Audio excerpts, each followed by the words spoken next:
Hi, coffee తాగుతారా? చాలా బాగుంది. అంత బాగుంటే నాకెందుకండి, వద్దు. యావరేజ్ ఉంటే చాలు. సో ఏంటమ్మా చెప్పు, what is this about, what is the story? ఇది ఒక యావరేజ్ స్టోరీ అండి. అంటే యావరేజ్ వరల్డ్, యావరేజ్ లైఫ్ కాబట్టి so yeah, average story. Writer ఎవరు అనుకుంటున్నారు? రైటర్ అంటే రైటర్ పెద్దగా యావరేజ్ రైటర్ అయితే చాలండి. అంటే పెద్ద పెద్ద డైలాగ్స్ అంత కాంప్లికేటెడ్గా ఏం అక్కర్లేదు. యావరేజ్ రేటింగ్ ఉంటుంది సార్. డైరెక్టర్ ఎవరైనా ఉన్నారా? డైరెక్టర్ కూడా యావరేజ్ అయితే చాలండి. అంటే పెద్ద పెద్ద సినిమాలు చెప్పినా పర్లేదు, యావరేజ్ సినిమాలు తీసినా చెప్పినా ఉంటే చాలు మనకి యావరేజ్. హీరో?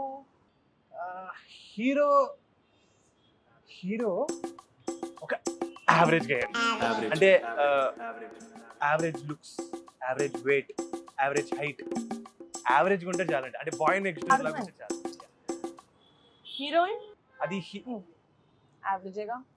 కాదండి, అబోవ్ యావరేజ్. అంటే హీరోయిన్ కదండి, అందంగా ఉండాలి. సో అబోవ్ యావరేజ్ ఉంటే చాలు. సరే, అసలు టైటిల్ ఏమనుకుంటున్నారు? అది టైటిల్